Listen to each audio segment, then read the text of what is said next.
She's excited. Okay. Oh, yeah. Everybody ready? Yep. Good evening. It's 5:30 p.m. on Wednesday, March 18th. I'll call to order this regular meeting of the Cuyahoga Falls City School District Board of Education meeting. Ms. Stoykoy, will you please call the roll? Mr. Gomez? Here. Mr. Harris? Here. Mrs. Schaefer? Here. Ms. White? Here. Mrs. Zimmerman? Mrs. Zimmerman is on her way. Item B is the approval of the agenda. Number 1 is a motion to approve the agenda. It's recommended that the Board of Education approves the agenda of the March 18, 2026 Board of Education meeting.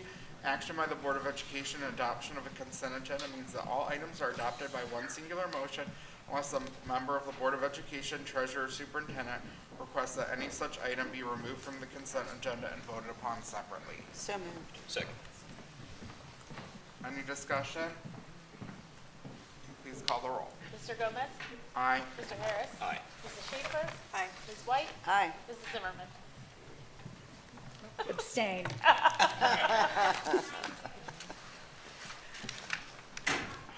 Thank you. Item C is our opening ceremony. This meeting is a meeting of the Cuyahoga Falls Board of Education in public for the purpose of conducting the school district's business.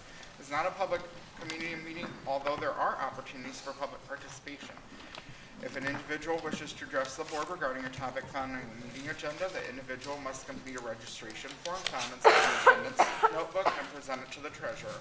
Following the introduction of the topic by the board president, followed by board discussion, the individual will be recognized. If an individual wishes to address the board regarding a topic not found on the agenda, they must notify their superintendent and or board president of the topic no later than 3 business days in advance of the meeting. These individuals may share their comments during the board business portion of the agenda.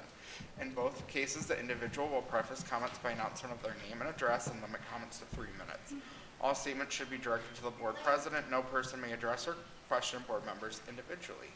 An unabridged board agenda for this meeting can be found in your electronic device at the address shown on the screen, and for your convenience, hard copies of the board agenda may be found on the table by the sign-in book down by Mr. Harris. The next regularly scheduled meeting of the Cuyahoga Falls Board of Education is April 8th, 2026 at 5:30 p.m. in the 612 Campus Performing Arts Center Black Box Theater. And now for our pledge and welcome, Mrs. Zimmerman. Just in time. Please stand for the Pledge of Allegiance.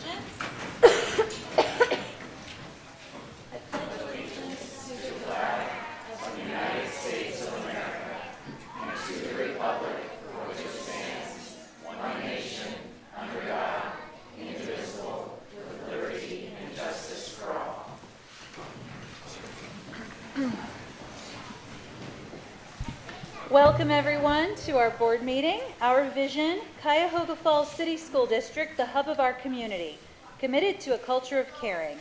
We innovate, we create, we personalize education for all.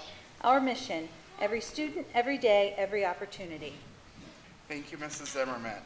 Brings us to item D, our presentations. The first one is an awarding of a diploma. It's recommended the Cuyahoga Falls Board of Education grants a Cuyahoga Falls High School diploma to the following individual who has now completed requirements stated by the state of Ohio for high school graduation. Trista Nicole Wilson. So moved. Second. Can you please call the roll? Mr. Harris? Aye. Mrs. Schaefer? Aye. Ms. White? Aye. Mrs. Zimmerman? Aye. Mr. Gomez? Aye.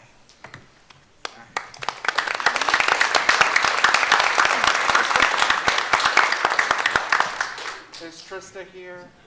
No? Okay. Well, we congratulate her as our newest alumni. Okay. Brings us to presentation number 2, Staff Star Award. Invite up Miss Allison Bogdan.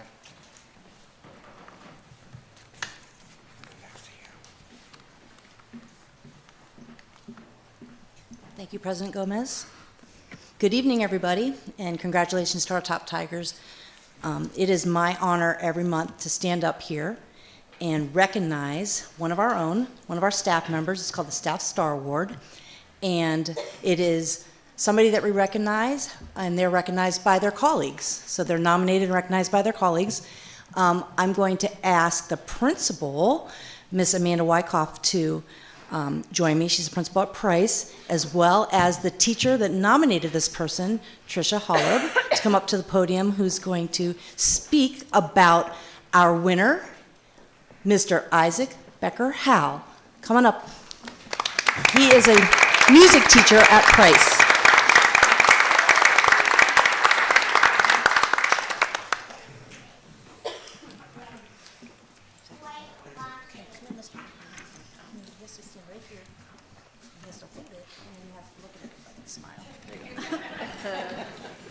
Okay. Good afternoon, everyone. I would like to recognize Mr. Becker Howe as our staff shining star. As a new teacher to Price Elementary, I have been continually impressed by his dedication, leadership, and kindness. Mr. Becker Howe goes above and beyond for our school community. And in addition to his work in the classroom, he participates in the check-in, check-out mentoring program, supports colleagues when students need extra help, assists with assemblies and morning announcements, leads choir and drama after school, and he often gives up his own planning time to support others, which truly shows his commitment to our students and staff. What stands out most is the positivity he brings to our building each day. His joke of the day and genuine kindness help create a welcoming environment where everyone feels valued. Mr. Becker Howe sets a wonderful example of teamwork, professionalism, and care. He truly embodies what it means to be a staff shining star.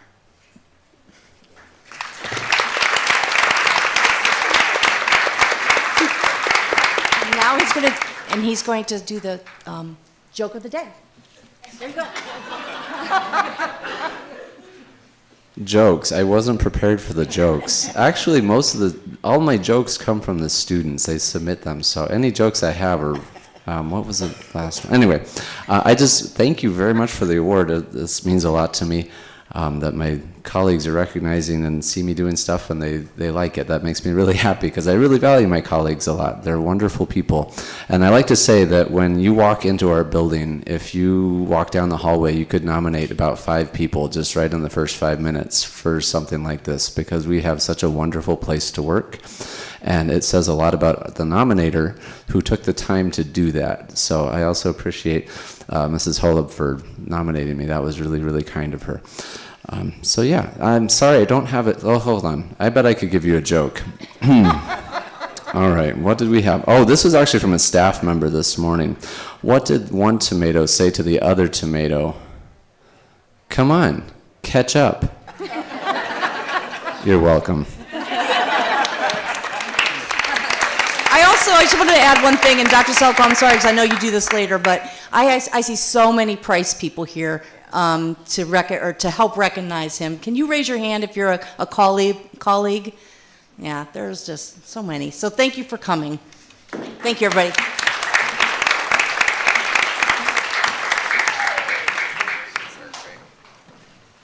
That brings us to presentation number 3, our Top Tigers recognition. I'd like to invite up Dr. Selico. Thank you, Mr. Gomez. Good evening. Good evening. Do we have all our top Tigers seated here this evening? Anyone left anywhere in the stands? Oh, come on down. We'll give you we'll pause for a moment. All right, come on over. Just have a seat anywhere over there. All right, thank you. Anyone else? All right. Okay. Well, as Mr. Gomez said, I'm Andrea Selico, Superintendent of Schools, and this evening it's always very exciting. This is our first time to be doing the Top Tiger recognition in the Black Box Theater, and I'm glad that you all made it and found us. We typically have been in the auditorium, but we go back and forth if there's events in either one of them. We have to kind of be flexible and adjust. So here we are, and we're going to see how this goes. This is our first time in here, so everybody be patient. So how many of you, is this your first time for a Top Tiger? Anybody who's first time to be, I bet all of our students, huh? Parents and families? Okay. Well, let me tell you a little bit about the Top Tiger Award. So Top Tiger Award is given by our Board of Education members to students from each building each month, and the students are chosen by various staff members in their schools. I get the honor of reading about each one of them. So I'm going to ask students, we pay really careful attention. I love it. All eyes on me. Ready? Here's what we're going to do. When I call your name, you're going to come forward, all right? Mrs. Schaefer is going to help me out here. We have some goodies for you. You're going to stand probably over here. This is probably a safer side, all right, where people can see you. So stand over here. And I'm going to read about you, all right? And then after that, you're going to come back here. Miss Stewart is right here. She's going to take your picture against this black curtain, all right? And then after that, you can go sit down, right? We're going to have them sit down here, all right? And then afterwards, you are going to get more fun things. A T-shirt. I'm a spoiler alert. I just spoiled. You're going to have some people come up here and tell you. But you'll be going out those doors, and you'll head to the right first for the picture. Is that right? These doors to the right. Okay. So these doors, we're going to go to the right. You're going to get your picture taken, and we'll have people directing you, okay? And then you're left. I apologize. It's left, to the right? left. That's okay. That's what I thought. That's All why right. we're gonna have people direct. Yes. And it hopefully won't be me or Miss Stewart. Yeah. So we designated the two rooms. So to the left, that's that way. You will get your pictures taken, and then you go straight in just another room, a couple doors down. That's where you're going to get some more of your awards. Okay. So we'll get you there. No worries. And families, you'll have an opportunity. We'll take group photos. You also will have an opportunity to get pictures over there as well. All right. So one of the things you will go home with this evening is a Top Tiger sign. I believe they have the little legs to this, but not tonight. So you can put those in your yards or in your windows, and those are compliments of our teachers union. And Mrs. Carlisle is here somewhere. Where are you? Oh, in the corner. So we want to thank Mrs. Carlisle. So yep, there we go for the teachers union. And we also, I'd like to add that we also have other generous community partners, including our Cuyahoga Falls Schools Foundation and Alumni Association. And we want to thank them as well as our other partners who bring us these awards for our students and also encourage our students to be the best that they can be. So at this time, I'm going to ask, I think it's Ms. Schrader, and I know Mrs. Weekly is also here from the foundation, but I think Ms. Schrader is going to speak to you for a couple of moments here. So Ms. Schrader, thanks.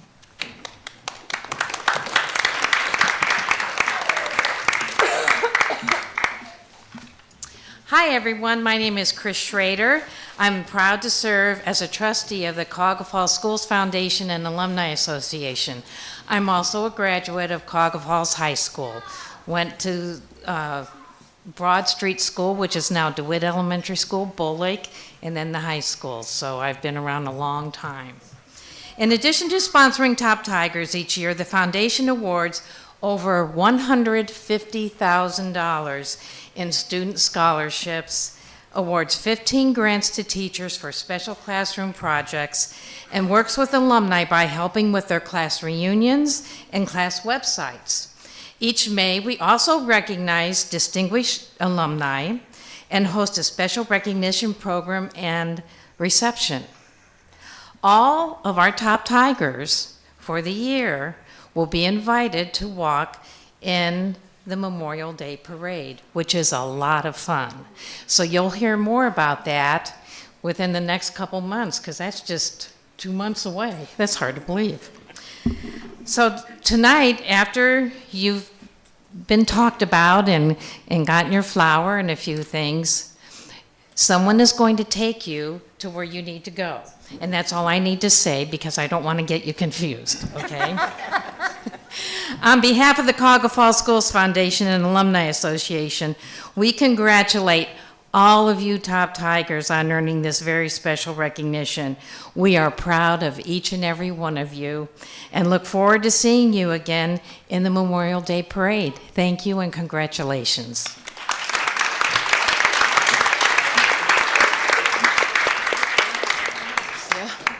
I was almost in trouble. Ms. Schrader tried to take my notes on each one of you. I would have been in trouble. I would have had to make stuff up. I don't even know you. It would have been good stories. Come up with something, huh? All right. Well, students, are you ready? All right. All right. So we're going to start, and thank you, Ms. Schrader. We're going to start with our high school students first. So our first student, again, when I call your name, please come forward and get your stuff from Ms. Schaefer and stand to my right. Our first student is from the high school is Aaliyah Ellerson.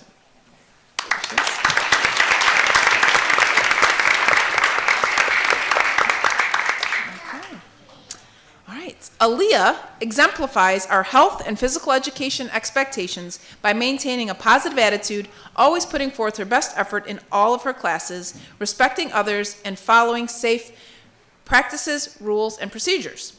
Aaliyah is a quiet leader who is self-motivated and a role model for others in class, always encouraging others to do the right thing. She enjoys reading and listening to music, and her interest in skincare and spa services will allow her to pursue a career as a licensed esthetician. Wow, nice. All right. Congratulations.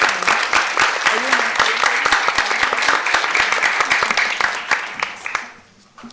you All right. Our next student from the high school is Noah Colvey.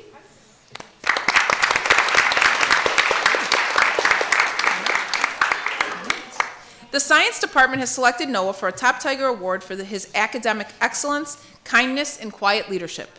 Noah is known and respected by both teachers and his peers for his intelligence, humility, and willingness to help anyone in need.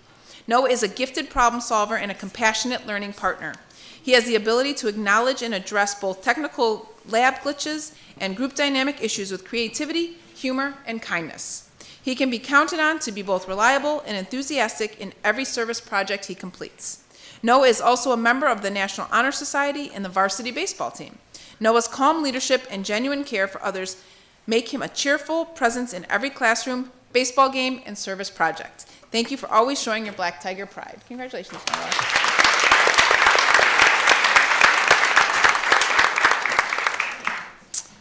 We have another student that will not be attending this evening, but that's Ashlyn Walker, but I just do want to acknowledge her and congratulate her as well.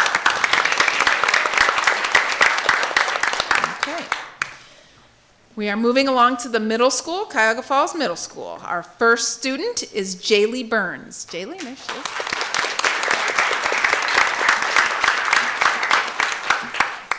I had you pegged for a high schooler. And when you didn't come up first, I was like, oh, I guess she's in middle school. So, all right. Jaylee is a pleasure to have in class. She shows up each day with her materials ready to learn. She is polite and helpful to her teachers and classmates. She positively participates and cares about her grades. Jaylee is not shy to ask questions or to advocate for herself. Her 8th grade team hopes that she continues this path once she enters high school. Congratulations, Jaylee. You are doing amazing things.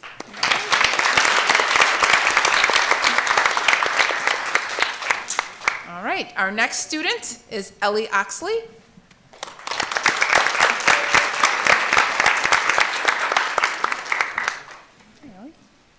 All right, Ellie is incredibly conscientious about completing her work and consistently goes above and beyond what is expected on every assignment. Whether it's paying close attention to details or putting in extra effort to deepen her understanding, she always strives for excellence. She leads by example in the classroom, showing responsibility, kindness, and a strong work ethic that inspires those around her. In addition, she is respectful to both her teachers and peers, making her a positive and trusted presence, you could be the president if you want, I suppose, in our school community. She truly represents the qualities of a top tiger.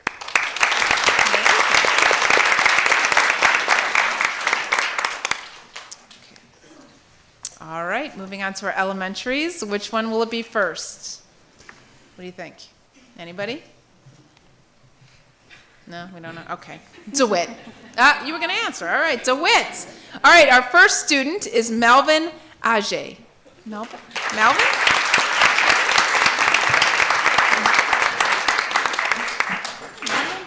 All right. Melvin is a wonderful 2nd grader at DeWitt Elementary School. Melvin works hard and cares so much about his schoolwork, carrying out his responsibilities and giving his very best effort each day. Melvin is very organized, attentive, and always ready to participate in class. You don't usually hear of 2nd graders being organized. Bonus points, buddy. All right, Melvin consistently shows what it means to display Black Tiger pride behavior and is a true example to his classmates. Melvin is incredibly bright and equally kind and helpful to others. His positive attitude and smile each day is a wonderful asset to our class. It has been amazing to see Melvin shine in so many ways this year in 2nd grade. Congratulations, buddy. Break that,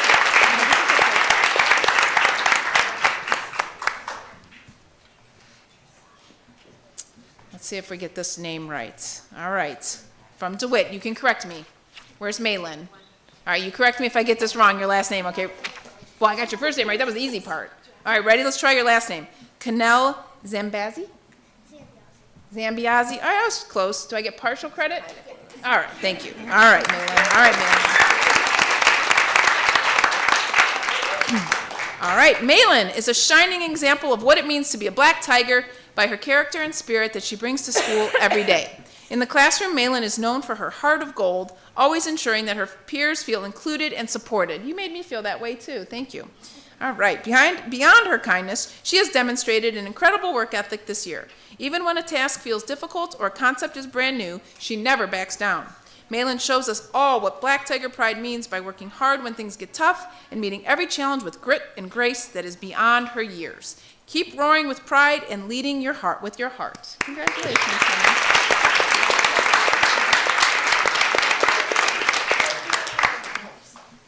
All right, our next school is Lincoln. We have Cora Sheehan. Cora? All right, look at you. All right, Cora is a true standout in the classroom, embodying a level of maturity and kindness that sets a wonderful example for her peers. She consistently follows classroom routines with a quiet confidence, showing deep respect for both her teachers and her classmates through active listening and thoughtful participation. Whether she's the first to offer a helping hand to a friend in need or the one who patiently waits her turn during group activities, Cora's gentle nature makes the classroom a warmer, more inclusive place. Her natural inclination to do the right thing, even when no one is watching, truly makes her a top tiger and a joy to have in school. Congratulations, Cora.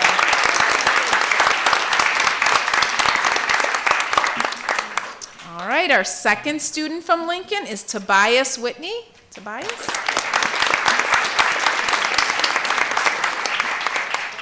All right, buddy. Ready?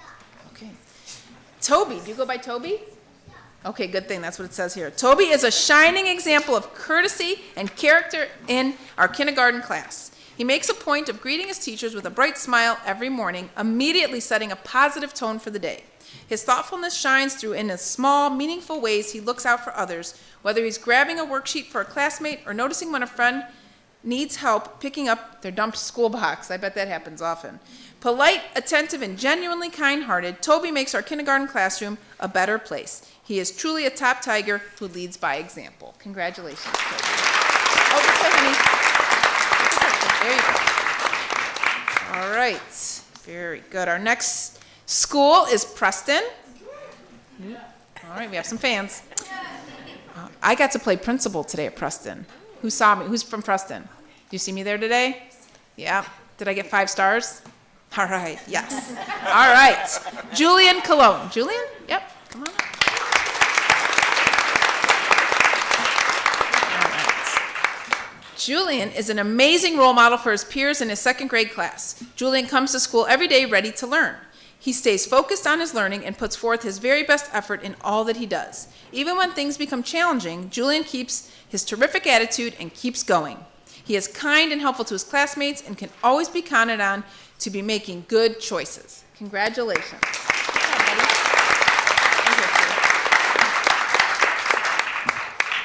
All right, and our next student is Courtney Curtis. Courtney.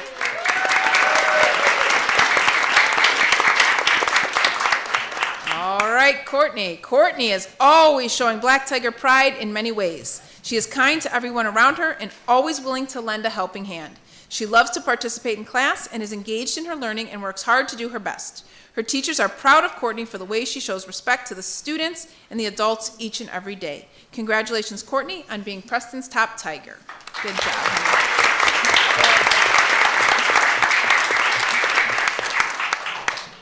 All right, moving along to Price. Our first student is Harper Craig. Harper? Oh.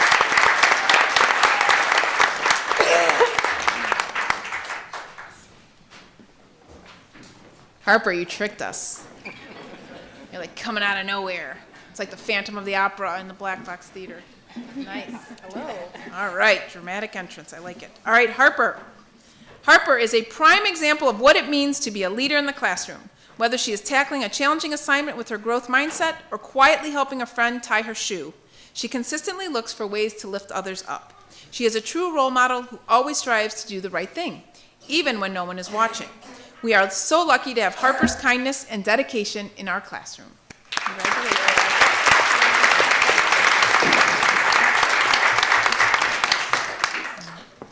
All right, and our next student from Price is Luke Wolk. Luke? Come here. What do you want to tell me? I knew you were going to say that. As soon as you looked at me funny, I was like, I got that wrong. Wolke, and I love that you corrected me, Luke. Thank you. All right. How old are you, Luke? 6. All right. Fair enough. All right. Luke was nominated for his outstanding character and contributions to his first grade class. Luke embodies the spirit of a black tiger. He is hardworking, highly motivated student with incredible stamina, always striving to improve and be his best. He is also kind, a wonderful friend, and a helpful member of our classroom. Luke is a true role model for his peers.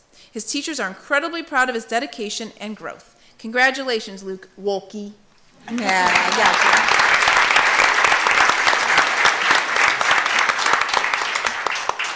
you. All right, moving on to Richardson. Let's see if I get this name right. Damiano Capone. Damiano? I like that name, though. All right, Damiano's not here. What do you all think of when you hear that name? Anybody? The commercial, Damiano and Smith, right? Anybody? That's when I read that. I'm like, I wonder if that really is it. Friedman, Damiano, and Smith, right? I got to meet him, though. I got to meet Damiano. All right. Our next student from Richardson is Elizabeth Taylor. Elizabeth Taylor.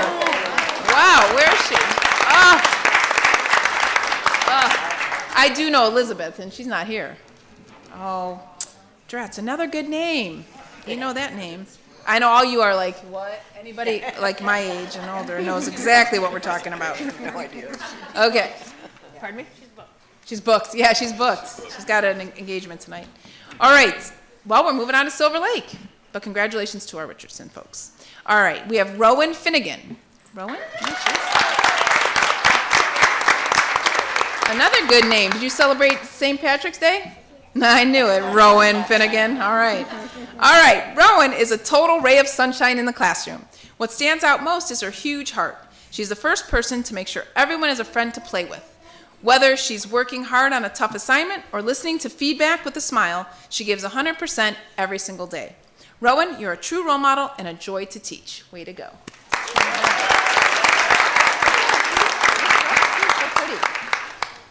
All right, our next student from Silver Lake is Charlie Sipes.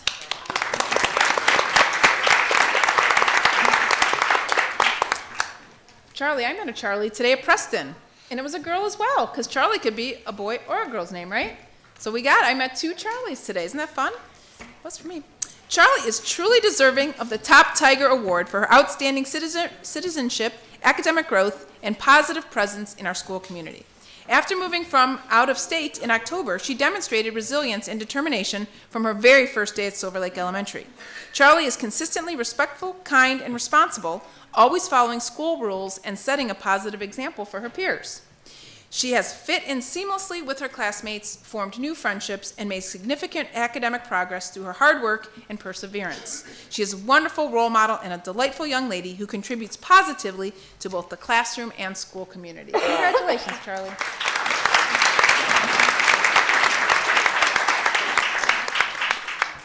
Well, we have 1 student left, and he's been waiting so patiently. Oh, he's telling me to wait. Are you ready? All right, well, our preschool is Dakota Ward. Come on up. Yeah. All right. Woo. He's enthusiastic. All right, now, Dakota, now we have to look at everybody. Let everybody see how cute you are. Okay, there we go. All right, Dakota is a shining example of growth, kindness, and enthusiasm for learning, making him a wonderful nominee for this top recognition. Dakota arrives at school each day full of excitement, I believe it, eager to see his teachers and friends, and he warmly greets everyone he meets. I could see it. He shows genuine concern for others, noticing when friends are absent and thoughtfully checking on classmates who may be feeling sad or disappointed, always trying to lift their spirits. I love it. In the classroom, Dakota is an active and joyful participant in all areas of learning, including circle time, math, literacy, art, and play centers. Dakota's positive attitude, compassion, and love of learning truly sets him apart. Nice job, buddy.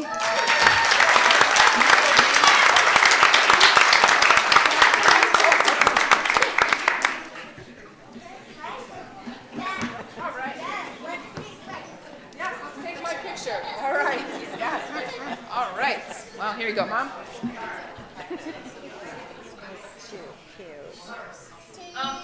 Jeez, everybody's got it. What a cutie. All right. Well, it's been fun. We've added preschool. Since we added preschool this year, we now also have included our preschoolers in our Top Tiger Awards. So it's really fun to, they've added a lot of fun. He's back. All right. We're glad. But just a couple things before we dismiss and take our pictures. One, I'd like to acknowledge our staff that is here this evening. That includes our principals and our teachers and others. I see secretaries here, admin assistants, others. So can you just raise your hands to be acknowledged for being here and giving up an evening to support our students? Yep. Thank you. And they do so because they're so proud of you and love to see you being recognized. So I appreciate them being here. And also to our families, I want to thank all of you. Again, I say this each time, it's not by chance that students end up being here this evening, being recognized. You all should be very proud of yourselves in raising your children to be the best, and clearly they are, as they've demonstrated here this evening. So a round of applause for all of you.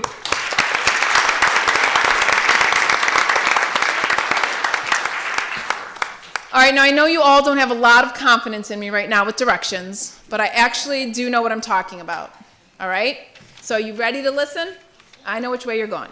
You're going, students, you're going to go out this door. Mr. Elder's raising his hand. He'll take you over there to the left to get your pictures taken when you're done. And I'm going to see you over there because we're going to get pictures taken. So I'll see you over there. And then you're going to head down the hall to get all of those fun things you talked about. So when we leave, and families, you too can follow to get some pictures. It might be tight in there, I'm assuming. So we might need to do our thing first. We'll all leave, and then you can get some pictures. All right? So students, yeah, pardon me? And Mr. Becker Howell. Yes, there's Mr. Becker Howell. There he is. Okay, you're coming with us as well. All right, so students, if you could stand up, please. And Mr. Elder over there, why don't you start first, okay? Thank you, everyone. All right.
me to speak today. On May 26th, we will host our student transition event to their new building for next school year. And right now, we're calling it Stripes Sneak Peek. Following morning arrival and attendance at their current buildings, students moving to new schools will board buses with their teachers to visit their future buildings. To ensure a consistent experience, all the principals have worked together to develop the same set of activities across all the buildings. Upon arrival, the students will visit a classroom at their future grade level and begin to build friendships with their new peers. Current students are preparing handprint drawings featuring 5 things that they love about their current school, and they will be giving that to the incoming Black Tigers as a warm welcome. Then all the students will participate in a friendship-themed craft. They'll enjoy a snack together and have a guided tour of the building. And then the visit will last about 1 hour to 90 minutes, and the students will return to their current schools in time for their regularly scheduled lunch. That is the shortest presentation you've ever had from me. Any questions or any clarifications? So they're doing activities, they're getting the handprint, and then what else? They're going to receive the handprint, and then they're going to do a friendship activity while they're there, have a snack, and take a tour. So. And the 5th graders that, because they'll be going to the middle school, some of them may go to help out with the little ones on the bus. So we'll at Preston specifically. What was so the date and time again? Sure. It is May 26th, and we're going to have them come in, take attendance, and then soon after they'll board the buses again. So probably around 9 a.m. they'll be on the buses and get going. So Again, what would the current 5th graders at Preston do? they're going to go with the little ones and help out in those grade levels at some of the buildings. Okay. Yeah, because we don't want to just leave them there. Okay, yeah. Yeah. So they'll have a little something to do. Mm-hmm. So you're gonna have like one, well, you need more than one bus. Depends how many children. Okay. Yep. So Marjorie's already planned it out, and so the buses when they're dropping the children off for arrival in the morning. Some of them will just stay there. They'll board back onto those buses, or maybe some buses will go to Preston, obviously, to have a little bit more room. So. Mm-hmm. And then if a 5th grader at Preston has a younger sibling at Preston, will we pair them up as like a support system? I think it would depend on the sibling. I would not have wanted that with my brother, but it's a good idea. Okay, just So something yeah, to think about. right. Or I think my brother wouldn't want it with me. I'm not sure which way we'd put But that.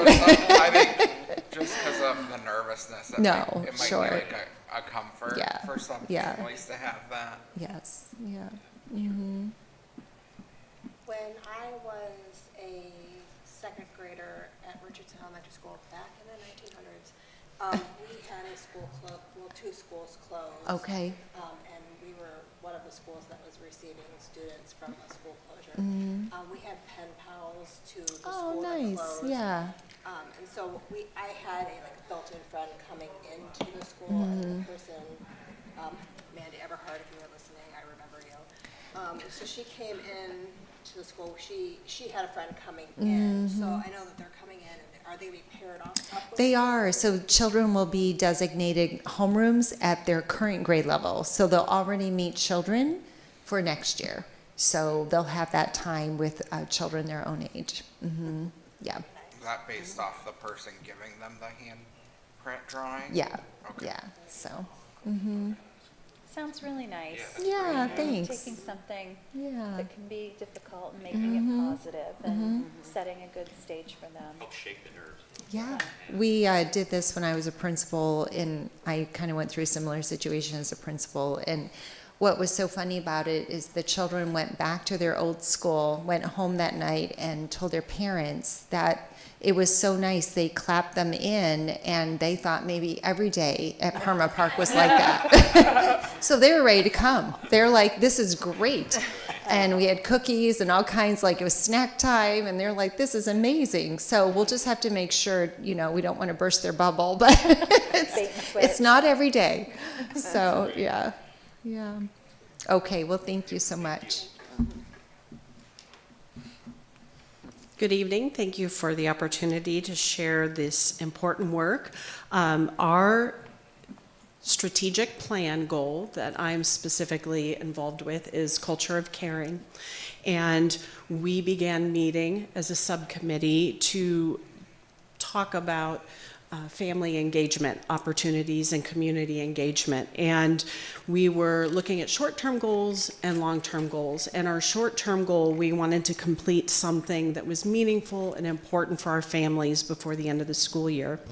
And we came up with the plan to provide a family welcome night for our families that are going to be transitioning to new school families for the next school year. And we acknowledge the wonderful work that our teaching and learning department is going to provide. That's going to be a student-centric event during the school day, but we know that parents, mama bears, are going to be very nervous about the unknowns. We learned that with our transition from our middle school and high school into this new campus. And I personally witnessed there was a sense of ease that once they were able to get into this space and visualize where their children were going to be going, that it gave them some sense of relief. So we wanted to create an event for them to be able to ease their concerns before the school year ended, so they weren't worried about it all summer long. So where we landed is we're going to do this at every elementary school, and it's going to take place over 2 nights so that our staff have the flexibility to be at all of the buildings. So on Wednesday, April 9th, Lincoln, Price, and Richardson will host their welcome nights. So families that will be going to Lincoln, Price, and Richardson from 6 to 7 p.m. will have a special event that evening. And then Monday, May 11th, sorry, I got a bubble. Monday, May 11th, DeWitt and Lincoln elementary schools will have their family welcome nights. And I don't have as snazzy of a title as the Stripe Sneak Peek. Right now it's family welcome night, but we'll see where my 2 a.m. wanderings of ideas come in. So we anticipate for right now the numbers that are incoming. So DeWitt, we anticipate 129 new students that will be coming in. At Lincoln, 93 students will be coming in. Price will have 89 new students. Richardson will have 91 new students, and Silver Lake will have 66 new students. So it was really important for us to connect with our families. And I personally did not want this to feel like a real estate open house where you go in and just view the facility and like, yep, there's the office, yep, there's the gym. We really wanted, like, this is gonna be your new home and we want you to make connections. So at the beginning of the agenda, we're gonna have the principal have some opening remarks, introduce themselves, introduce important information about the building and the school culture, and also emphasize that the language that we use for Black Tiger Pride, for our PBIS system, is the same across the district. So they will start to see that there are similarities amongst all the schools. And they'll emphasize that Black Tiger Pride is the same at Richardson and Silver Lake and DeWitt and so forth. After that, we are going to have 5th grade student ambassadors provide a tour of the building.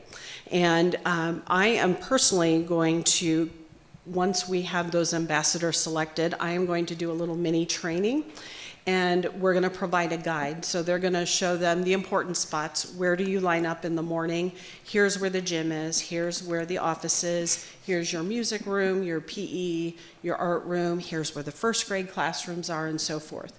And during this time, and this is just something that came about today as I was doing more research, this is a really great opportunity for our students to connect student to student, peer to peer, and have them ask questions like, what was your favorite spot when you were at Preston?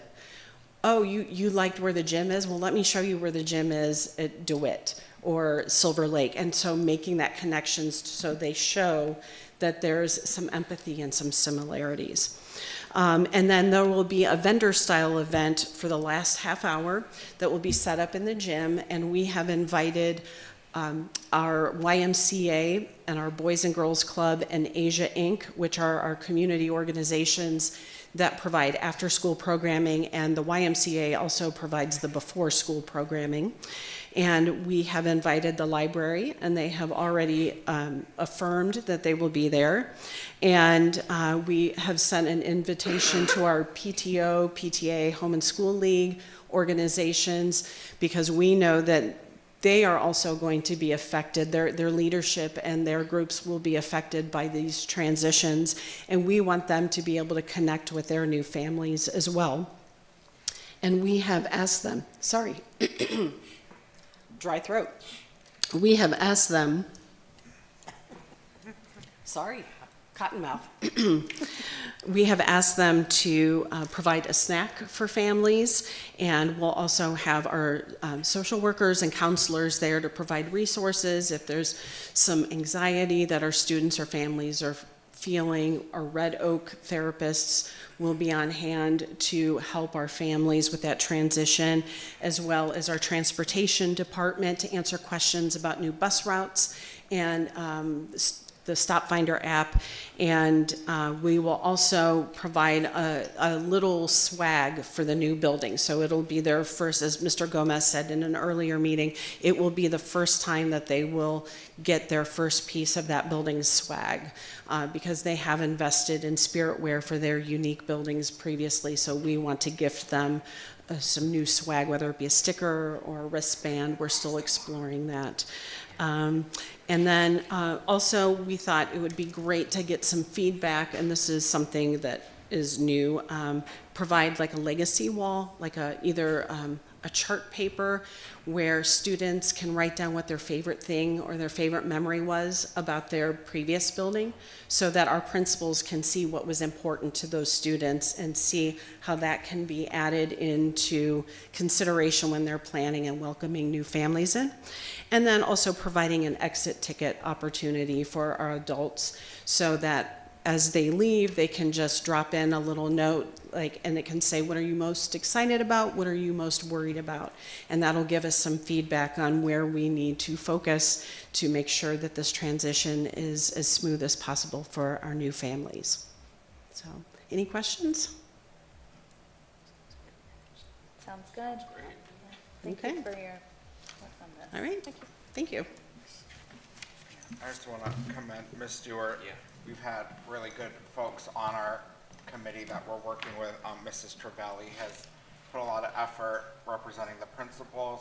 Had Mrs. Merkel making sure that we're doing this in a socially and emotionally responsible way for our elementary kiddos. And then also Mrs. Engelhardt, as an elementary teacher, has given us a lot of her time as well. Just speaking out from that understanding of being in the classroom every day with elementary students, her perspective of what she thinks would be most valuable for elementary students. So just my thanks to those three people who've given a lot of time in helping shape and plan this event as well. But I just think as a board, we committed to revisiting this because we know that there is anxiety and discomfort, and we didn't want our families to go through a whole summer of not knowing and kids being worried. But the one thing we do want to emphasize about the event, and we spoke a lot about this, is it's not to replace open house. We don't know who your kid's teacher will be until the fall. There will still be that traditional open house, the ways in which we let you know who your kid's teacher is, and then you'll meet your student's teacher in the fall. So this isn't to replace that piece. That will come in its normal time frame. This is just that building piece. And then it also gives us an opportunity to try to help reemphasize to all of our families that a Cuyahoga Falls elementary education is a Cuyahoga Falls elementary education, and our buildings just put their own little bit of flavor on what that is.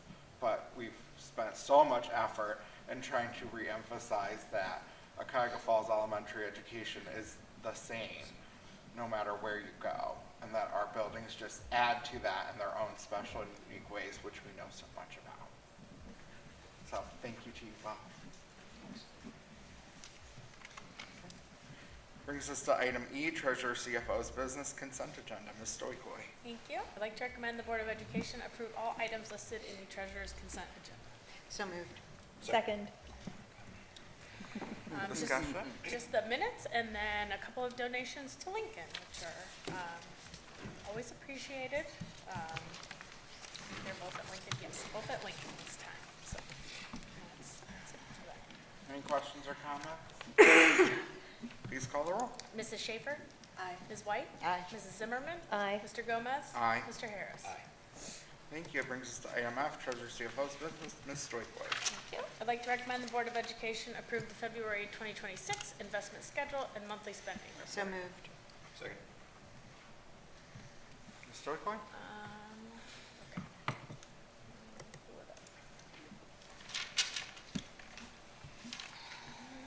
We can take a look at the interest first. Again, we're we had a better month in January, but our balances are coming down in those building accounts. So they've about, other than the LFI, we're done with the state share. We're just about done with the local share. So the LFI and COPS, really the COPS, is what we still have, other than our general fund and our HECM Humble Scholarship. So we had a good month though for that comparatively, but again, like we mentioned in the forecast, this is projected to kind of start going down in the future, especially in the general fund, just because of our balances. Well, let's look at food service, just to touch on it real quick. You can see February, and it looks like it happened last February too, that we did not get the timing. I think we actually got the payment from the federal government March 1st. So they are in the red there, and it seems significant. It's actually not that significant, but they are still in the red. That's something we're keeping an eye on, especially as we approach the end of the year. We did have a larger reimbursement this time when we got it in March, but with only a few months left in the school year, we'll just have to keep our eye on that and see where we're at the end. It'll be close there. There's some things I want to look at as far as since Hope is splitting duties. I think she's being 100% charged to food service, and I need to look and make sure that that's not happening, and if it is, we would back some expenses out of that into there, so. So you think we'll probably even out at the end of June? It'll be really close. Okay. Yeah, and it'll depend on the timing of some of those payments at the end of the year and when we receive them. So there's potential to do, hopefully not, but there's potential to either do a small transfer or potentially an advance in order to cover until we get that payment if it doesn't come until July or something like that. And then general fund, this is pretty much about where we touched on last time. So we started receiving our payments. So you can see we have $9 million, which is a little bit less than it has been, was in the past before. But you can see in 2024, we didn't really get anything until March. We've received close to, what did we receive this time? I can't remember exactly what we received in March so far, but I do know that at the end of the day, we were slightly in the red at the bottom there, but I think we're at the end of February, but we are about almost $4 million plus as of today, with the other advances that we've received. So that puts us back to kind of where we need to be to close out the year. But it's going to be, I think the forecast has like $1.5 million. Now there's some stuff I have to back out that I have not done yet, so you may see a difference there. I'm just waiting on the attorney to give me the exact way I need to be doing that to back some of those things out, and charge them to our, like the LFI funds, so, that we discussed during the forecast, but, really, I mean, there's been no worse news, I should say. So we're hanging about where we were, I guess. Right now, I take that as good news, is that it hasn't gotten any worse, because it seems like it gets worse all the time. And then I think it's really it for, I'm trying to think, yeah. It looks like athletics is doing really good. Yeah, Is they've there had, yeah. any particular reason for that? Not a complaint, but just in seeking understanding. Yeah, some of it is revenue from ads that, you know, on the digital scoreboards, which are, you know, we're able to do. So some of it is that. They've had good gate sales since we've opened and had the, you know, events at the new building. They had good, you know, gate sales during football when we were there. And then as we kind of moved basketball over and did the farewell and this, they've had some good gate sales. So it's, yeah. If they continue to increase, would it be possible to take some of the money that we plan to spend out of emergency levy for athletics and move it out of athletics? Because that would save us in the general. Yeah, yeah. That's yeah. where I was going with that thought. Try to shore up the general fund in We ways that actually- we can. Yeah, I spoke to Mr. Johnson about that because we are making far more revenue, you know, and we anticipate even making more once this gains traction with our stadium scoreboard. And then again, in our winter sports, we're getting a lot of sponsors, close to 50, or I think that's where we're projected. So we're making a lot more money. And so there was some thought, he as much as he would love to have all the money, he also recognizes that it might be more than he needs and that we would offset some of those costs elsewhere. Some of those expenditures that we budgeted for out of the emergency levy. Yeah. And it would help free that up. Yep, so, that's something I'd like to see where they end up, you know, obviously spring is not where they bring in revenue, so just kind of see, where that ends up and what other kind of revenue potentially they may get in the spring, and then look at it next year and kind of review everything that, you know, we received in sponsorships this year versus ticket sales and their expenses and kind of plan that out going into next year, since it's been kind of a mixed bag this year of different events and different places, and so it's not going to really fall into a pattern quite yet. But even like Mrs. Schaefer just said, not paying for Dick Stadium is going to make a difference in the fall as well. Yeah. Yep. Further questions and comments? Nope. Please call the roll. Ms. White? Aye. Mrs. Zimmerman? Aye. Mr. Gomez? Aye. Mr. Harris? Aye. Mrs. Schaefer? I have to abstain from the next one, so I'm going to turn the meeting over to Mrs. Schaefer. Call Mrs. Stewart. Right. Ms. Stoikline?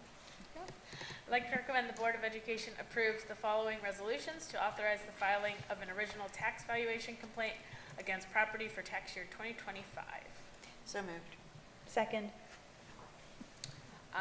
So this is, if you did not receive my email, originally there were two. And we've decided to hold off on the one because there was a subsequent sale this year. And we may see more of a bang for our buck if we wait and file till next year. So that's why the one was removed, but this is a result of a few years ago with the law changing, that if we want to, you know, file complaints, we used to just kind of be able to do that amongst ourselves and direct our attorneys to do that, but it now has to have a public vote and so many days' notice to the property owners, which they all received by certified mail with that. So this just allows us to move forward with that. This is a commercial property. Commercial property, okay. We typically don't, unless it's a significant value, we typically don't look at the residential unless, of course, it's like some millions and millions of dollar home. But typically that's not the case. They're usually commercial. I think we've done maybe 1 or 2 in the time we've been here that have been residential. Right. Just so people know we're not going after everybody about their property values. It's only, you know, egregious situations. Yep.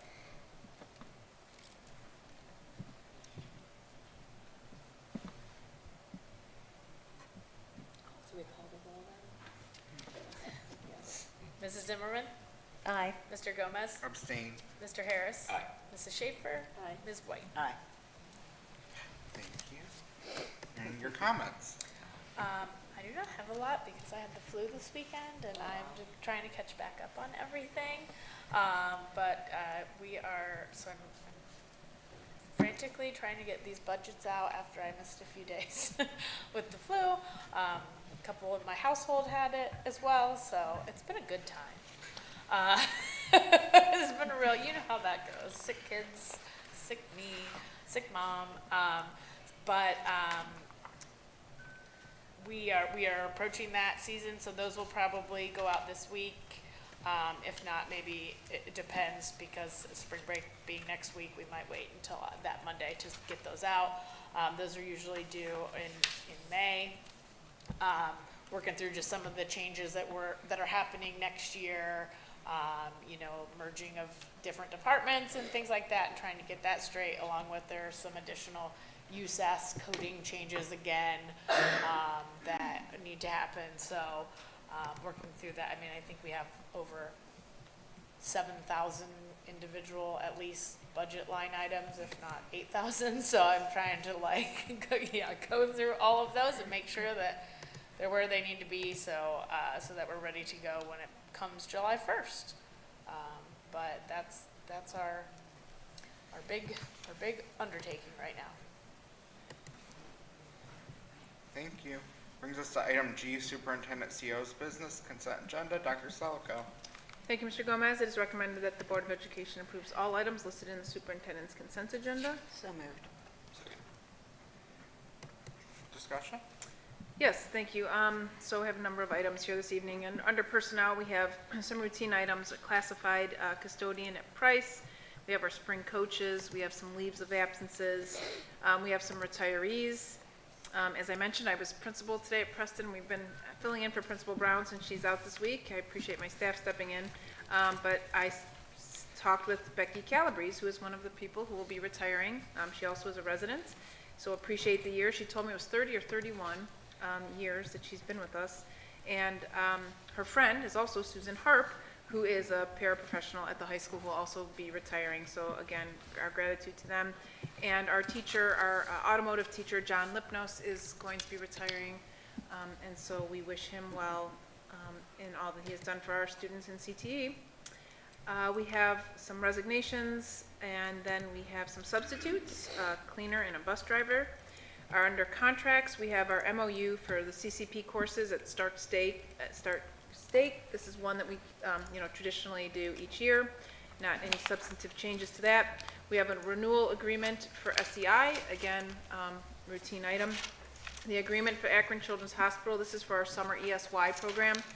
And we have a contract for Learn Well for the hospitalized student, in which we have to provide education. Our NeoNet agreements, one is for our shared service with EMIS with Shanae, and again, they pay for that, cost of that. And we have a renewal agreement for our NeoNet internet services, and no increase in cost, which was good to see. And I think that's it. And we only pay 20% of our neonet That's right. services. 80% of it is from the federal E-rate. Yes, E-rate. Yep, I had that in my other notes. Thank you. I missed it. Any questions or comments from the board? Please call the roll. Mr. Gomez? Aye. Mr. Harris? Aye. Mrs. Schaefer? Aye. Ms. White? Aye. Mrs. Zimmerman? Aye. And then your comments, Dr. Selico. Thank you. A couple of things just worth mentioning. One is, I think we passed this around. This was an amazing article about this new campus, including like about 8 pages, covering a lot of pictures. It's Northeast Properties. It's for architects generally and real estate construction. So we got some great coverage on our new building. So really pleased about that. Really great coverage and a thorough article. So I just want to point that out. Saturday, I said it last time, but well, again, a plug, because I know how much work it goes into our vendor fair. 100 vendors this Saturday morning, 9 to 1 maybe, or I don't know the Starts at exact 10. times. What is it? It's the Starts 10? at 10. 10, okay. So that was the one thing I didn't look at was the time, but I plan on making an appearance at our fair this weekend. Encourage others to do the same.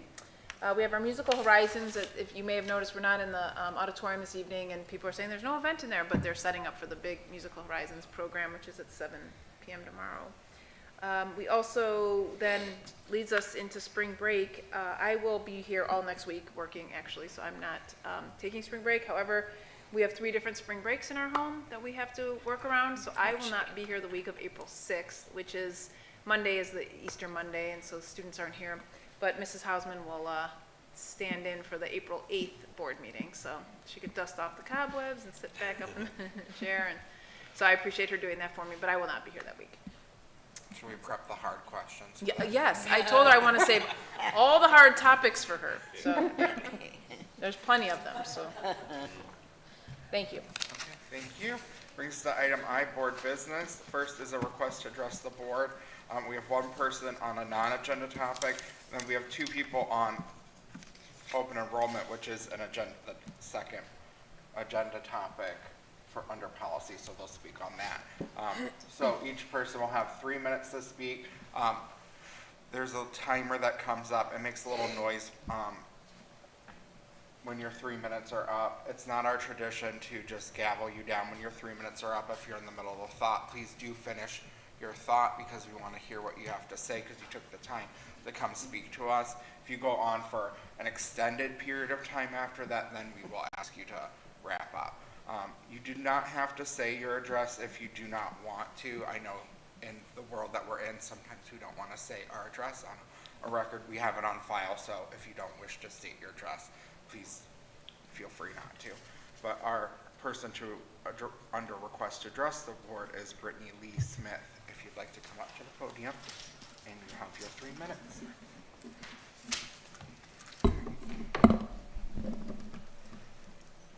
Okay.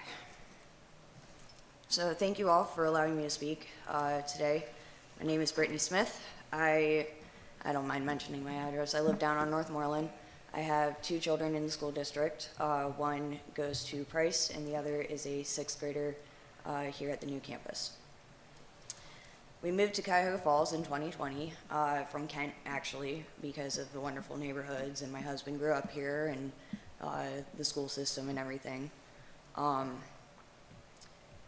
it's gonna get kind of rough from here. So let me just first start by commending school staff and the SROs who were present for the incident on March 6th at the here.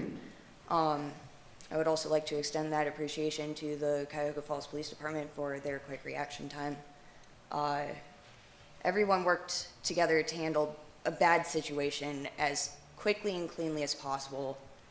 I would like to also commend the students whose bravery very well could have been the difference between life and death that day. I think we can all agree the reaction to a loaded weapon being inside of the school was as good as anyone can hope for.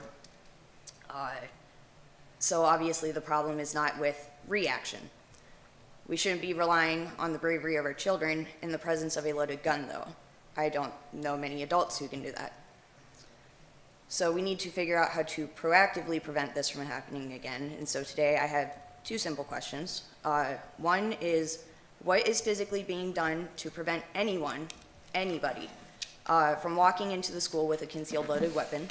What tangible changes are being implemented to prevent the physical carrying of a weapon through school doors and into the building? And my second question is, why are we not implementing metal detectors, or why haven't we implemented metal detectors yet? There are studies and personal accounts out there that have shown considerable decrease in weapon activity on school grounds, even within the schools of Northeast Ohio, whenever a metal detector is put into place. I have those findings and would be more than happy to send them over if you'd like. I know myself and several other parents have this as a concern. We all understand the difficulty of moving all of these kids into a brand new campus. We know There are growing pains involved while everyone learns the ropes. We also understand that adding metal detectors will slow down entrances in the morning, and we feel that it's simply a task that we will all have to adapt to and overcome together, and see it as a necessary inconvenience that will be cumbersome at first.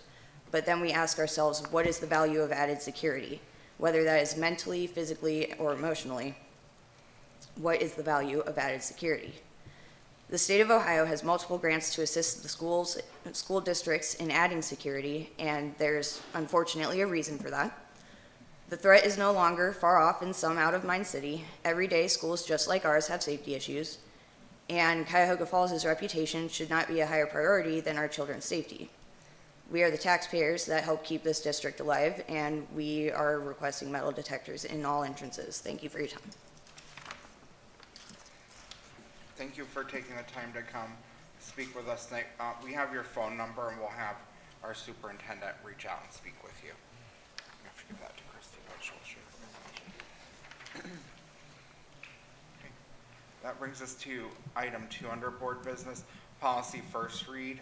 We have 2 policies for first read tonight. GCD-R, certified staff hiring, rehire of retired administrators.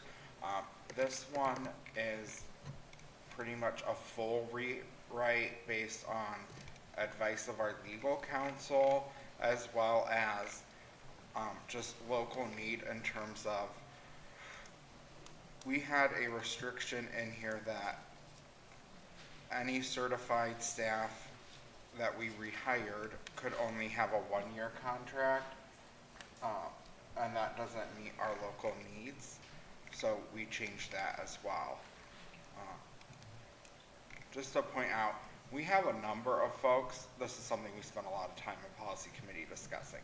We have a number of folks that are retired and work for our district.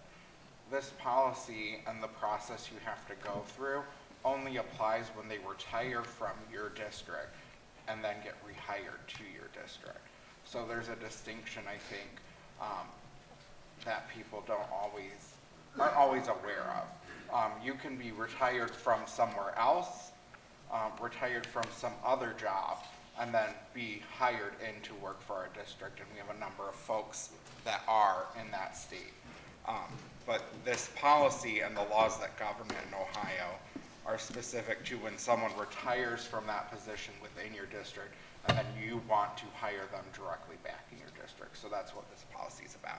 And then the other one is about open enrollment, which would be that we don't participate in open enrollment. There is another piece to that, is that we would have to rescind our current policy, but that does not require 2 reads. So that would also be on as a separate action on our next agenda as well. That does not require 2 reads, so that will be on as a supplement to this under a separate action. We do have 2 people that would like to address this about open enrollment, which it relates to this topic. The first is Stephanie Vincent.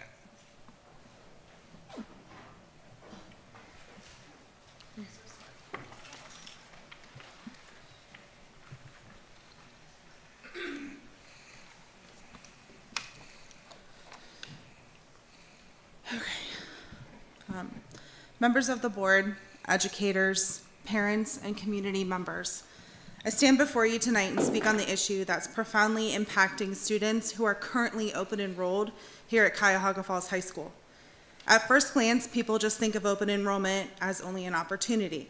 It promises flexibility, choice, access, but it's often forgotten in many high school students, especially in Ohio, those working towards athletic scholarships.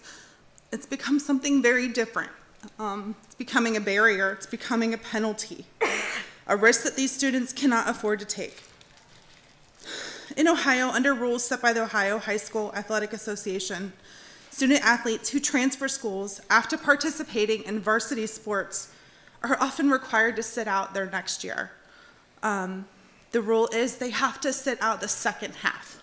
So that's their playoffs. That's when scouts are watching you. That's when recruitment and all of that tends to happen at that point in time. That senior sitting out That's juniors currently sitting out their senior year. That's current sophomores sitting out their junior year, which is a huge year for recruiting and, watching. A lot of times they're offered scholarships in their junior year and already have that going into their senior year. It's not just a season, it's exposure, development, recruitment, opportunities, and in many cases, like I said, scholarship potential. College recruiting does not wait. They'll find someone else. Scouts don't pause. They still keep going. These opportunities for these kids can't be duplicated. Sitting out an entire season greatly negatively impacts students' chances of gaining a scholarship to go to college. Some of these students will only,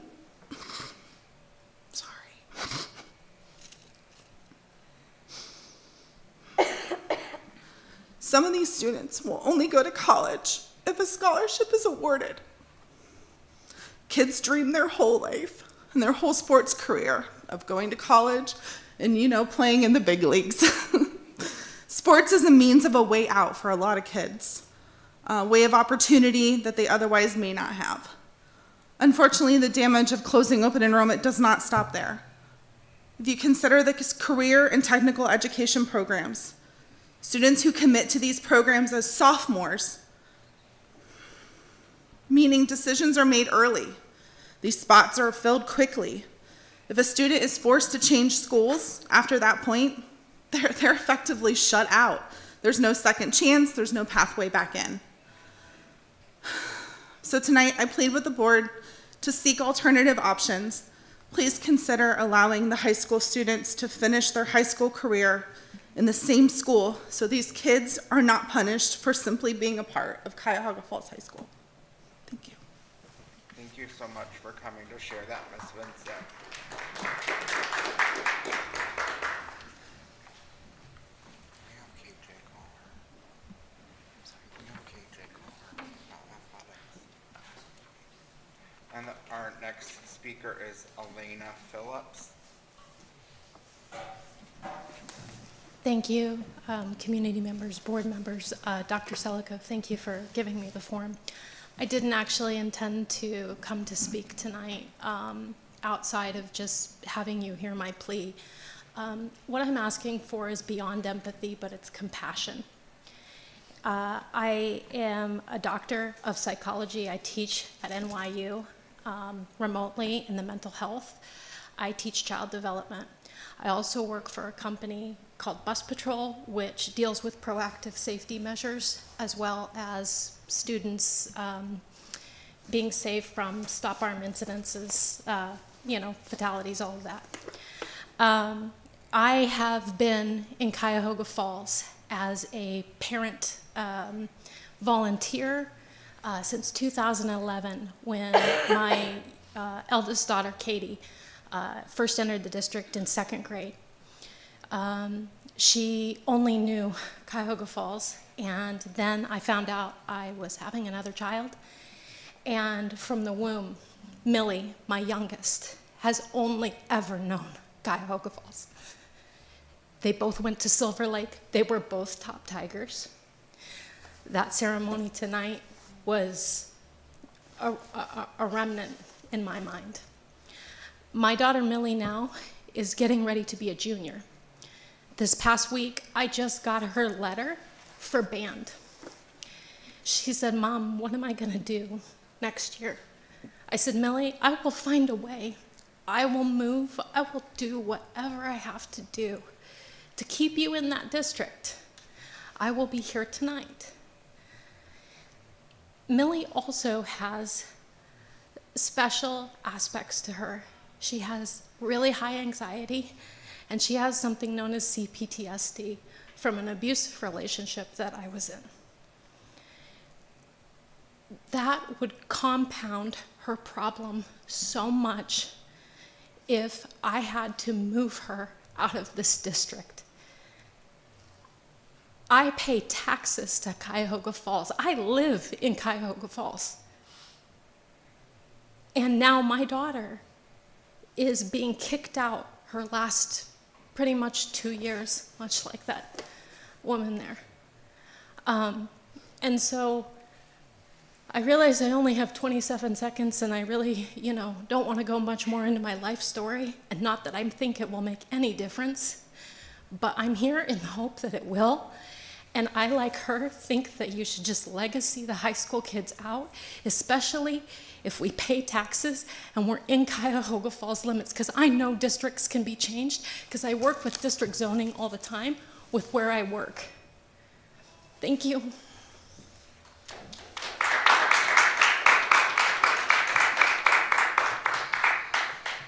Thank you so much for taking the time to share with us tonight.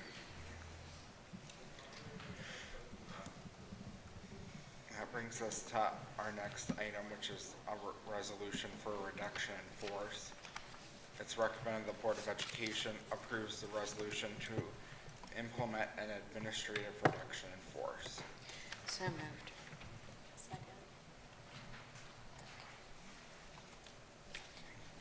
Dr. Salko, do you want to explain this? Sure. So this is, as we've talked about the number of reductions that we're making, it does span every classification, and administrators are not exempt from that. Due to the closing of Preston, we are going to be reducing an administrator, and so Principal Brown will be moving over to the preschool, which means that Sarah Sabaticki, who was overseeing the preschool program, will no longer have that role. But with that said, I do want to really give her a shout out and kudos and appreciation for all the work that she has done with our preschool program. These are not easy decisions. It wasn't an easy conversation with her because I know how passionate she is about the program, and has really, we do have to credit her and as well as others, but for making this program, what it is, and a successful start to it for our young ones. But unfortunately, it's a necessary decision. Questions or comments from the board? Just want to add my thanks as well to Sarah Sabaticki for helping get our preschool program in-house. I don't think it would be as successful without her, but it's just another meeting and another awful decision we have to make because of finances, and I hope for a meeting when that isn't the case. She will have a job, so Yeah. she will have another position, Yeah, teaching. I She has understand security of it. I just want to assure you that she will have a job elsewhere. But still that ripple effect. Sure, yeah. Please call the roll. Mr. Harris? Aye. Mrs. Schaefer? Aye. Ms. White? Aye. Mrs. Zimmerman? Aye. Mr. Gomez? Aye.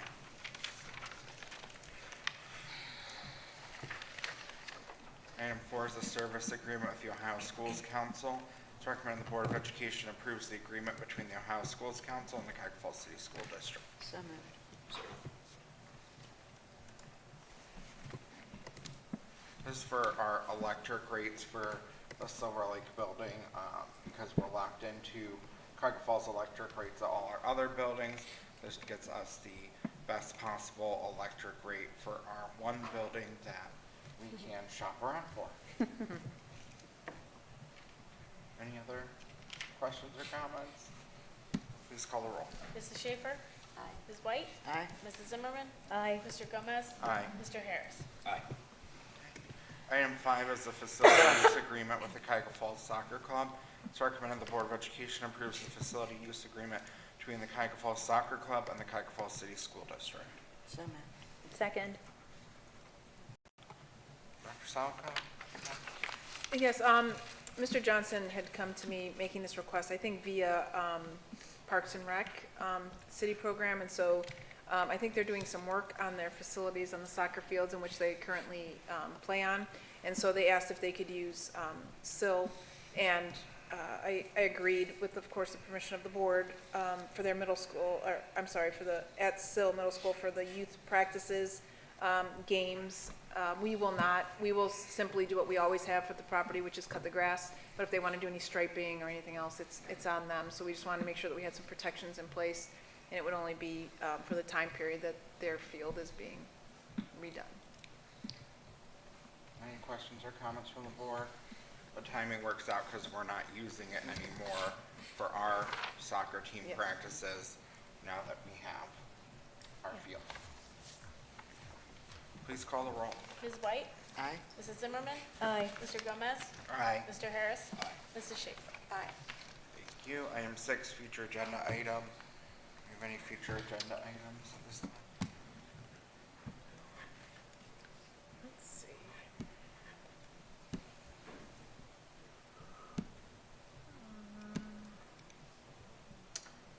On the 8th, we have art student recognitions and we will probably will have, well, we may have more student recognitions if we don't want to save them. There's quite a few of, actually school recognitions, staff, and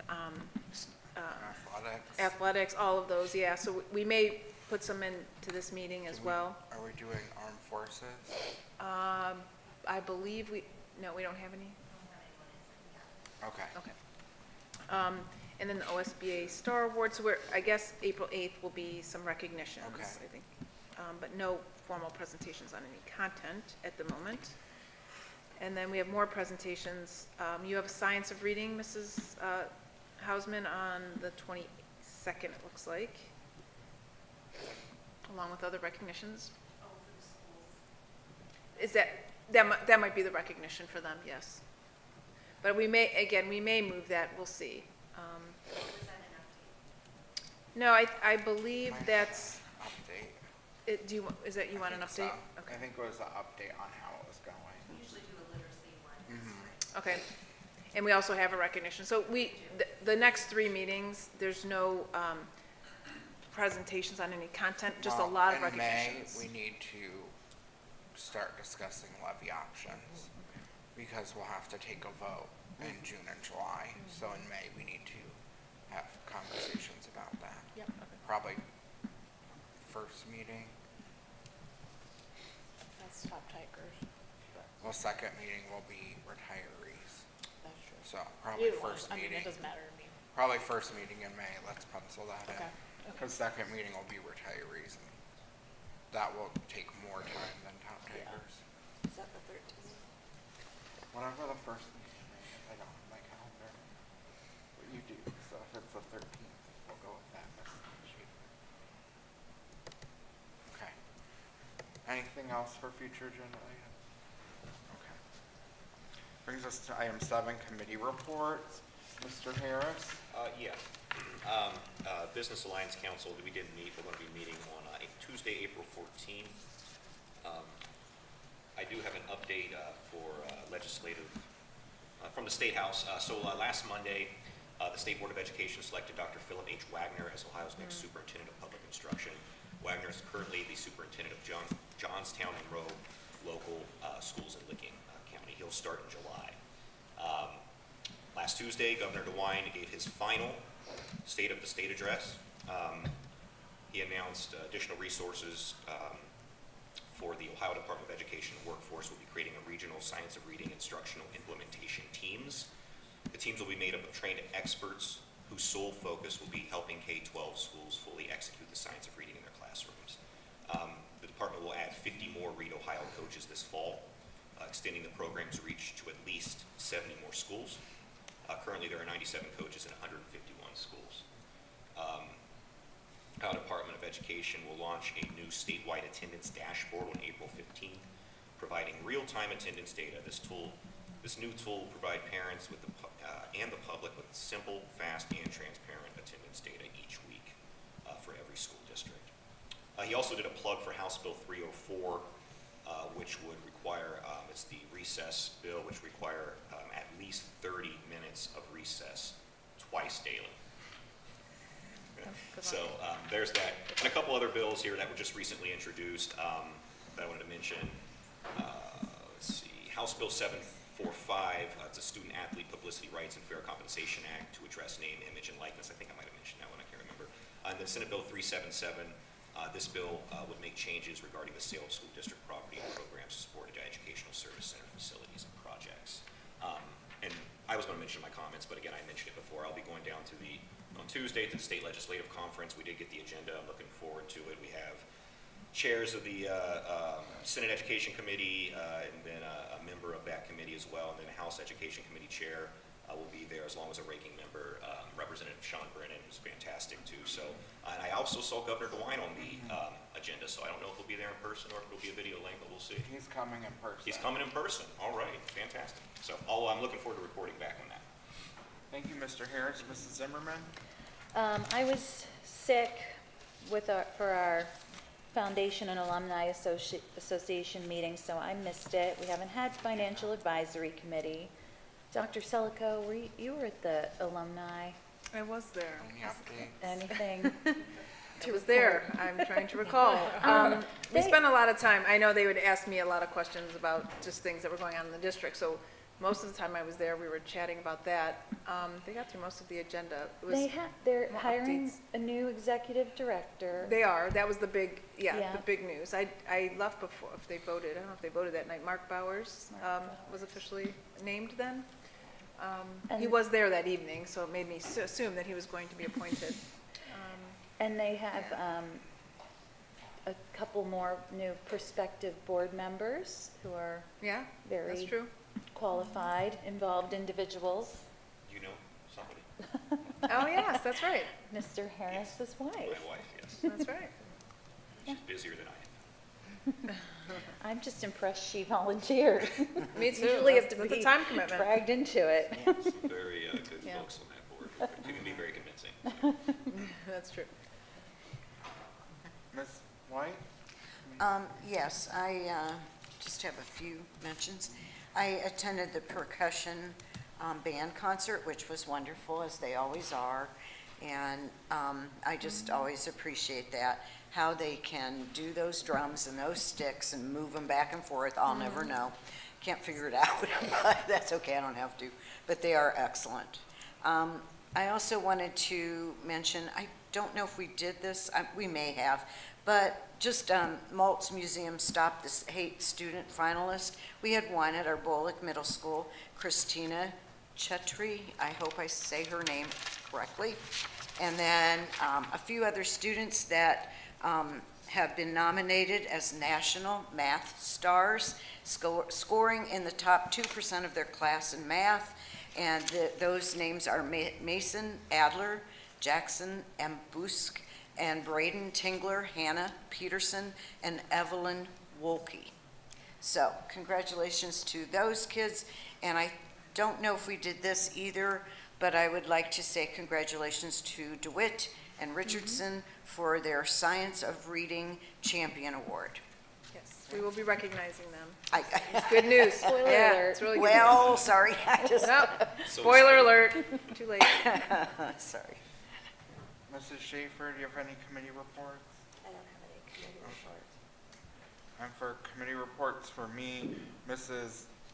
Stewart did the community engagement empowerment team report and her presentation, and then board policy committee will have to have another meeting because we just got another update.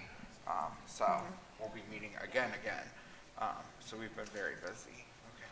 I love being on policy committee. Thanks for letting me be on it. Sorry for the length of the meetings. No, it's, you learn a lot.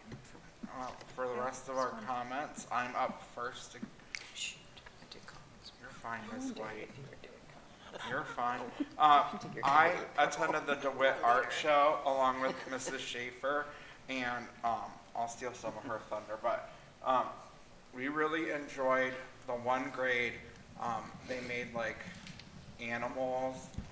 A lot of them made cats, but some of them did make different animals, and then they named them, and then they had to write a sentence about them. So you know we love when it's art, but we're also doing writing and, you know, using our different, and then one of the pieces of art, couldn't catch anybody to explain what exactly it was, but like they had made little squares that they had colored and like made portraits of themselves, and Mrs. Schaefer and I were each trying to find which one looked most like us.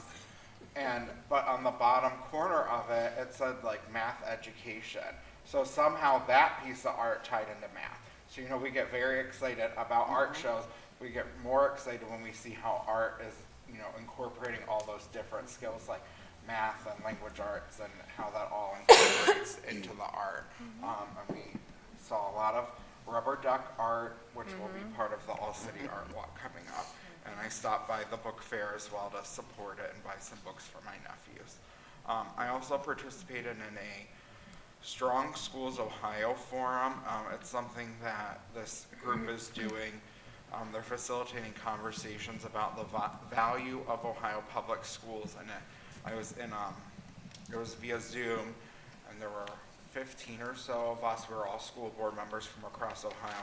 It was a really valuable conversation and some really compelling prompts. And the one question was talking about what is one of the things that schools are struggling with, and we were talking about social emotional supports, and it was just really compelling to me because every district has something like we do with Red Oak, but there's barriers that every district faces with that because you have to use your insurance, and so many of our families have those economic pressures of being un or underinsured.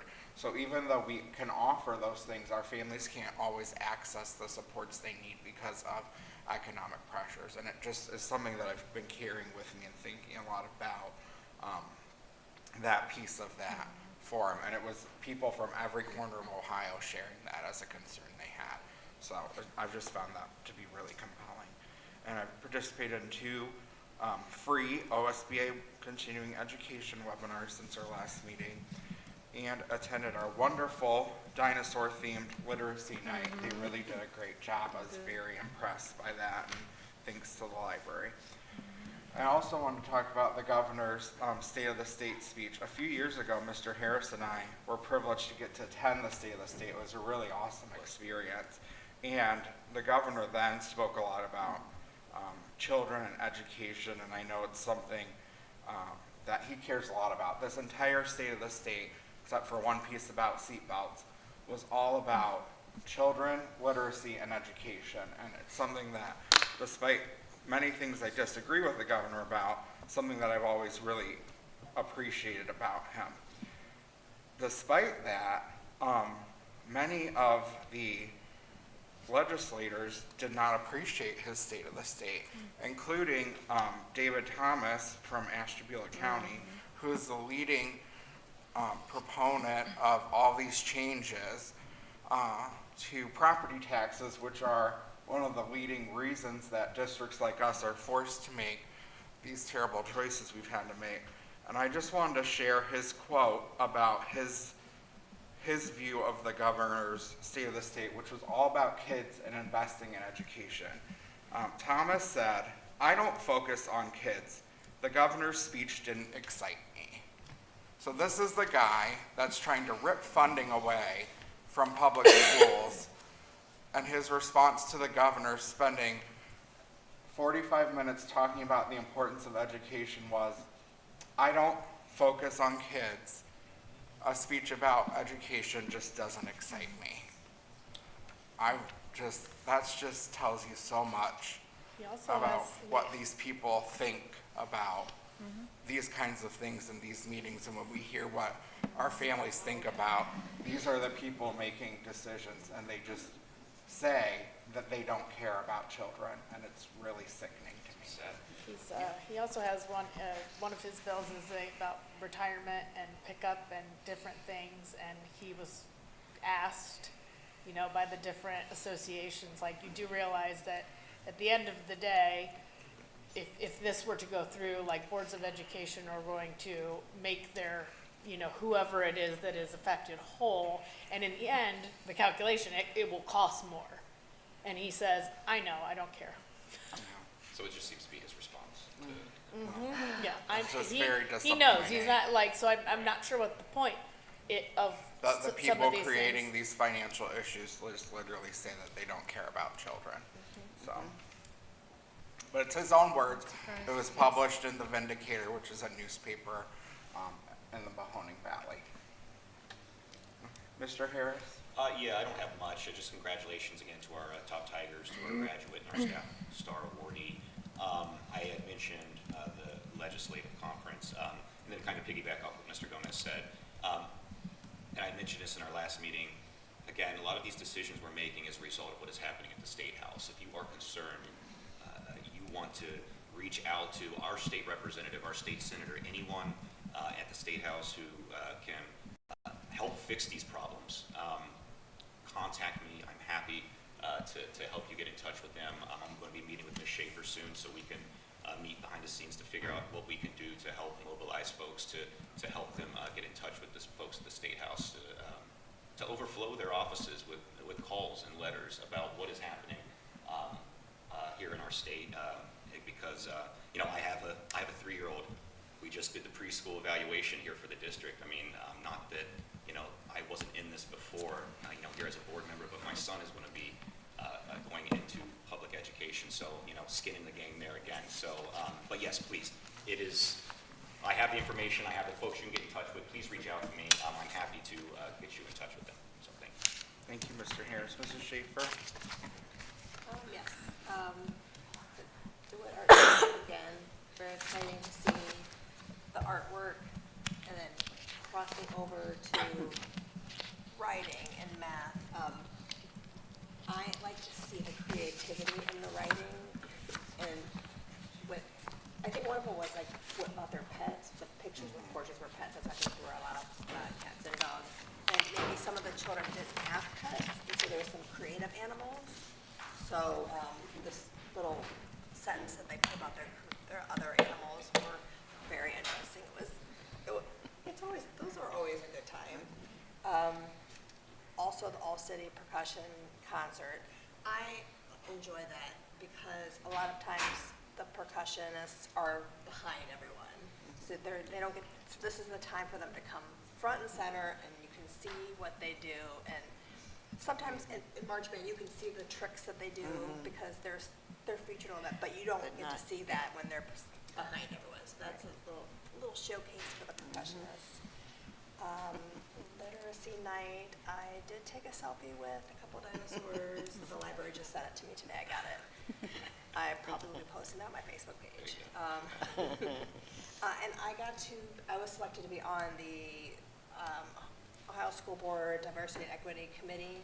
We had our first meeting, and so the first meeting, I'm trying to figure it all out, because they did a welcoming activity, and they said a one-word reflection: what does equity and education mean to you in your district right now? So I, of course, poured over it for like 3 days. I'm like, what word am I gonna pick? So I picked a word, and well, my glasses on so I can read it. I picked a word, and then I was like number 6 to go, and like 3 people ahead of me like picked the same word. So I had to scramble off the top of my head, think of another word. Just think of another word. Opportunity. So I picked opportunity. I feel like 3 other people said opportunity, and so they also picked other words. So then I picked commitment. Some other words people picked: limitless possibilities, full participation. Someone said yes. Accessibility, community, and something that Mark Bobo said. He said, it's interesting to me what this virtual room of adults, you guys all commented that you had thought of the same word, and then you guys scrambled to find another word. He goes, you guys could all say the same word. You guys didn't have to think of another word. I'm like, yeah, that is 100%. Gotta be unique. But it was interesting that we all kind of picked the same word, but we all came up with another word on the fly. So, but it was a good opportunity, first meeting, and we'll be working together for a meeting with the Black Caucus, and we're meeting again in June. Thanks for sitting with the committee. Appreciate it. Thank you, Mrs. Schaefer. Ms. White, I think you did your comments, I but did you did. have any committee reports? No, 'Cause I didn't do wanna not. miss those. Okay, just making sure. Yeah, thank you. We didn't want to The miss student anything. achievement is tomorrow. Okay. Ms. Zimmerman? I want to thank our parents who came to speak to us tonight. I think we need to hear, whether things turn out the way that we want them to or hope that they could or not. It's important for us to see you and for us to hear how this is affecting you. And we do understand, we feel your pain. I mean, not to the degree that you do, but it's not something that we like having to deal with. And I'll just reiterate and keep saying this. Make sure you face our state legislatures and tell them the same things you told us, because they need to know. And whether they care or not, they need to know how their decisions affect people's lives. They talk about school choice, but they've taken away a choice for people to choose public school districts. They'll give you a choice to take your money somewhere else, but they've taken away this choice for people. So please, it does make a difference. If you don't tell them how you feel and how it's affecting you, how are they going to know? How are we going to know? You know, it's important. So thank you for listening to that. And now on to something slightly more entertaining, Cuyahoga Falls Idol. I went with Mrs. Schaefer. I can only make the last, I guess, 3 rounds. I don't know. How long did it last? It was a long night. It was just so much talent and a variety of singers singing different things, and it was fun to be in that space and see what the students can do. I'm glad I wasn't a judge. It was. They made it fun. Yeah, they did. Yeah, lots of some songs we knew, some we didn't. What kind of judge would you have been? Would have been a Simon or Randy? Just too easy. I'd have been a Paula Abdul. Paula Abdul. Yeah. Surprise. So that was fun.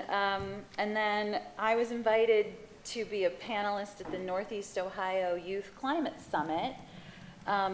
So this is an event, one-day event in Cleveland that's planned and organized by different schools and school districts. I don't think that we participate, but it's something that we might, want to look into if we have any high school students who are interested in the environment and climate.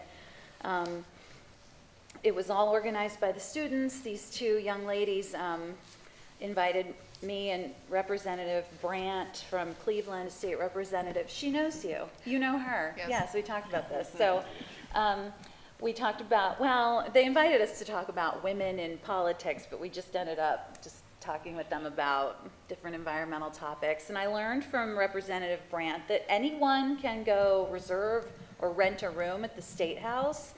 Even a group of students can go down there and they can visit their representatives and they can talk to people. And Representative Brandt said some of these legislators get very uncomfortable when confronted by their constituents, which they should be uncomfortable. So that was something new that I learned, and maybe we can do that sometime. So.